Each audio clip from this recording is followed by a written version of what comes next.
wonderful. So I'm really pleased tonight during our service to invite Dina Wachtel to join us here in the front. Dina is a wonderful member of our Vancouver Jewish community. She is, what's your official title? Chair, Executive Director of the Friends of Hebrew University West.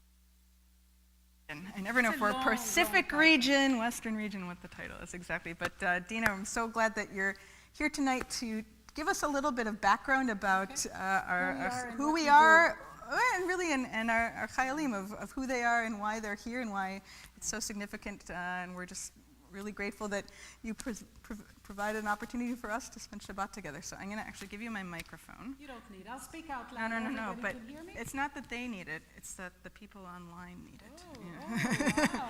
Because there are people who are unable to get to shul for different reasons that listen in. So Okay.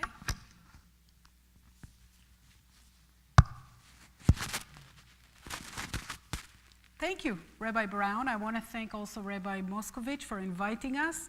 I want to thank Rochelle. It's always a pleasure to come to this shul and work with this wonderful congregation. It's my honor to be here tonight with our guests from Israel, and I'll introduce them to you when we'll get together at the dinner. And I just want to tell our guests from Israel that this shul has a fantastic Israel component, and they have relationship with the IDF, and I know that Bet HaLochem is a regular visitor in this shul, almost an annual visitor. It's a very important cause, so I just want you to learn about it. This is a very special year for us. It's the 100th anniversary of the theory of relativity of Albert Einstein. Now, you probably think, what is the connection between the soldiers and our guest today and Albert Einstein? Well, let me tell you, Albert Einstein is the founder of Hebrew University of Jerusalem. Actually, they should have called the university the Albert Einstein University rather than the Hebrew University. It was his vision at the turn of the century to advocate. He appeared at the Zionist Congression and speak with other Jewish leaders for the need to establish a university for the Jewish people.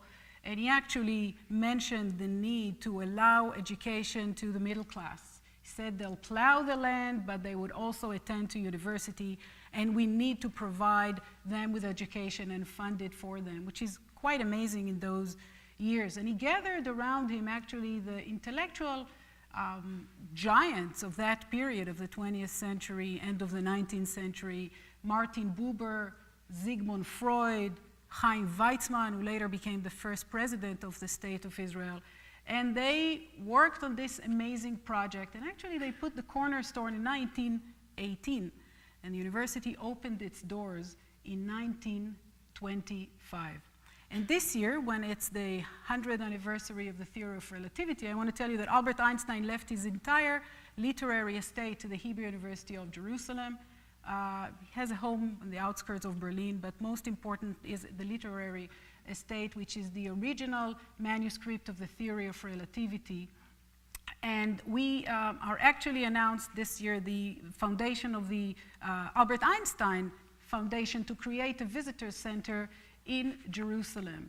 And the reason that I'm sharing it with you, because just last month, there was a very important signing of agreement of collaboration with the Smithsonian Institute in the United States in Washington, D.C. It's the first one of its kind.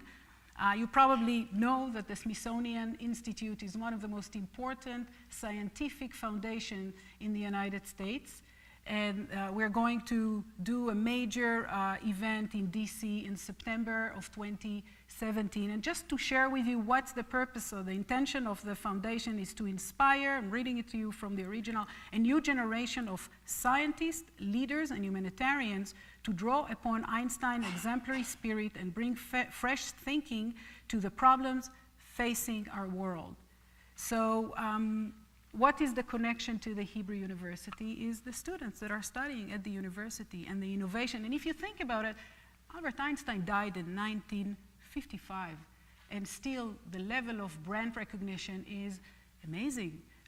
People all over the world, kids know not only who Albert Einstein is, they could identify his figure, his picture, and it's a synonym of very positive words such as wisdom and intellect and innovation, and that's what our university is all about. On Monday, the Center for World University Ranking announced, which is based in Saudi Arabia actually, ranked the Hebrew University number 26 among over 25,000 degree-granting institutions.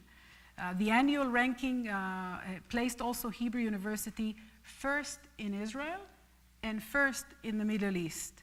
So we are in a good ranking. The Hebrew University has 6 campuses.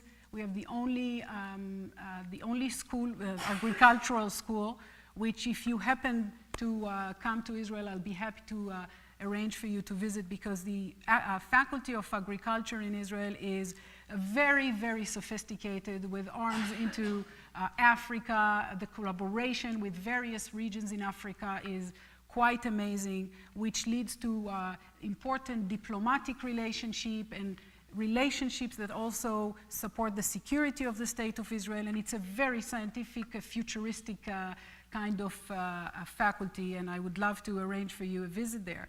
So we have 23,000 students at the university and just over 1,000 faculty members. And nearly 40% of all the civilian scientific research in the State of Israel is done at the Hebrew University. 30% of all the doctoral candidates in Israel are at the Hebrew University. We have a company, a subsidiary company called Yisum. Yisum is a word in Hebrew, it means application. And it is the company that commercializes all the patents that our scientists are developing. And it's important to know that Yisum is ranked 15th in the world in the number of patents that are registered.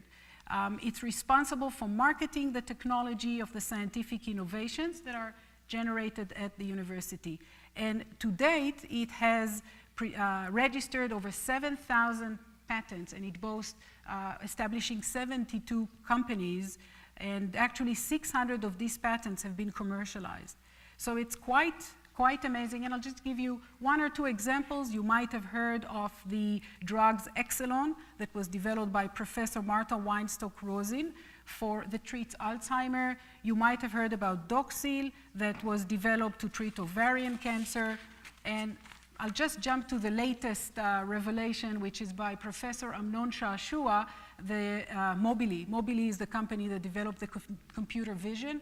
For those of you who purchased upscale cars several years ago, today it's in most of the cars, the devices that identify if you get off the lane or if you get closer to the car in front of you or backing too much into an object. This is a solely invention of Professor Amnon Shashua, and at the beginning of the year they signed an agreement with Google to develop their first car that would drive without a driver. But the function, the device itself is today, can be placed in any car, and it's a major, major revenue producer. So the last company that was announced this week in the news, if you read about it, brings us to the event that we're planning on Sunday night at Beth Israel, and you're all invited. And that's the company that Professor Yaakov Nachmias has established, and you heard about it. They established a company called Super Meat, in which they segregate meat of chicken and put it in a certain device, and they segregate it into separate cells that proliferate in culture.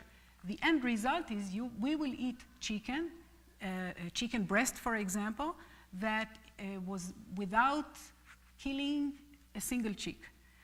There will be a device in 2 years in restaurants and at our homes, and we will be able to eat cultured meat with exactly the same taste.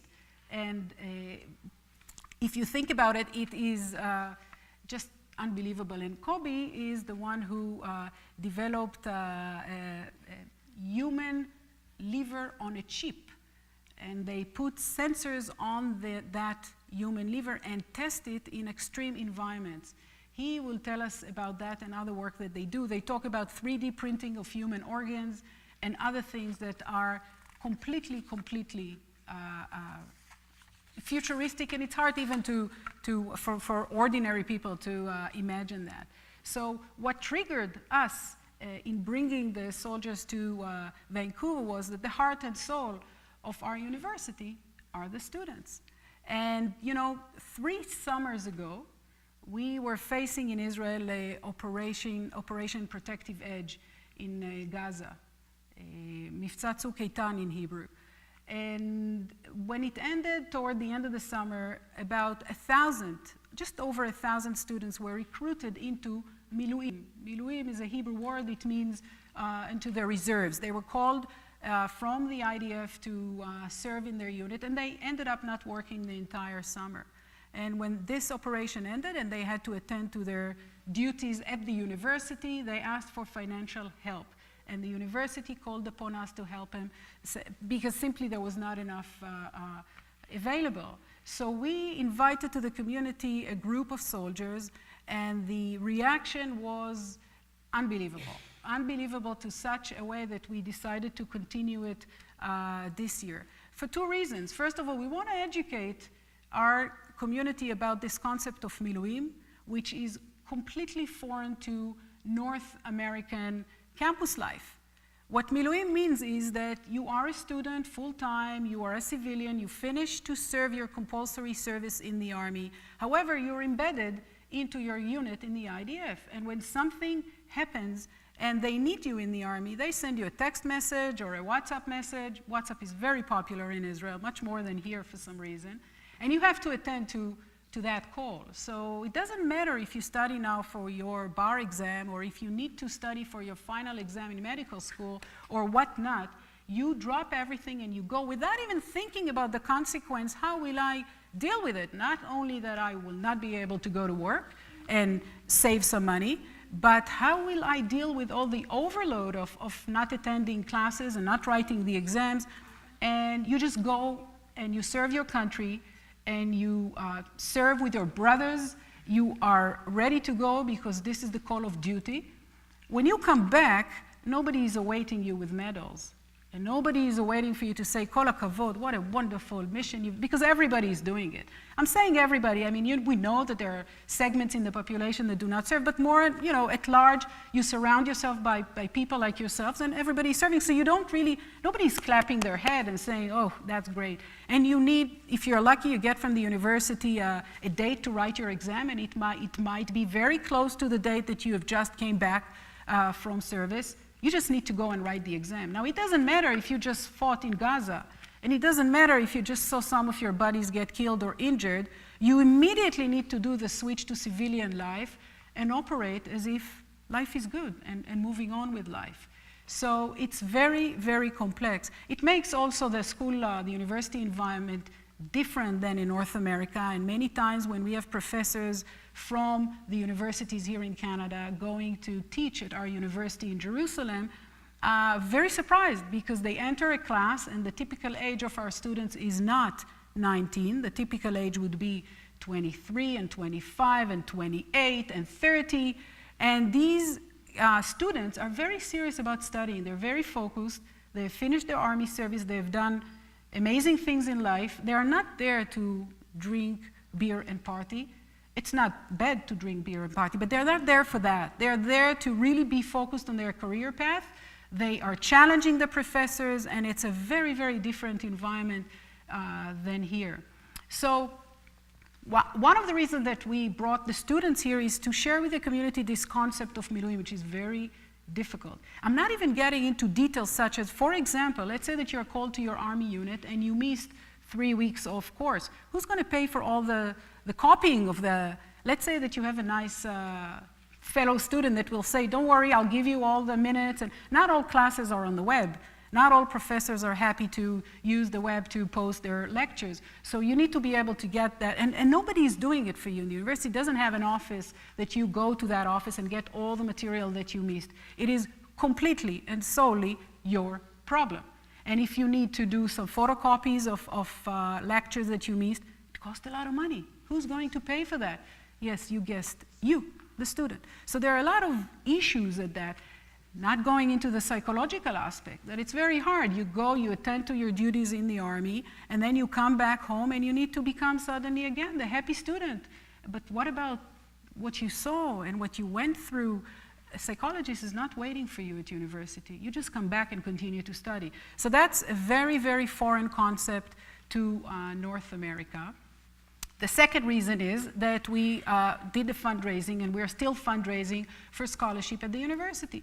So anybody who would like to help, anybody who would like to support and donate to the campaign for the student soldiers in combat units at Hebrew University is more than welcome to speak to me. You can do it also online, but if you want more details, you can speak to me because that's a very integral part of the visit. And what we're going to do at the second part of the evening is join with the soldiers and give you an opportunity to chat with them and hear about their work. This year, our guests are from a very important unit, an elite unit called 669, and they are dealing with rescue and extraction of civilians and military personnel. So they would do things behind enemy lines, but they would also go and rescue people who are in the midst of a flood in the Negev region. For those of you who know, there is a phenomena in the Negev region that a dry day, you walk and you enjoy the canyon, and suddenly a wave of water comes and just, it's very violent stream. And so they do both. We don't have a civilian agency like we have here in Blackcomb or Whistler that does those evacuations. So it's these guys, and they know how to work from the air, from land, underwater, above water. Their gathering of skills that is incredible. So that's the reason that we have our guests from the IDF in Vancouver, and one of them actually arrived two hours ago from Israel. The other three arrived yesterday. But yeah, we will be here throughout the weekend, and then on Monday we will go to Calgary, spend the day in Calgary, and then they go back to their routine at home. So if anyone has any questions, we can speak at dinner. And I, again, want to thank you very much for your attention and for the warm hospitality in this shul as always. Thank you.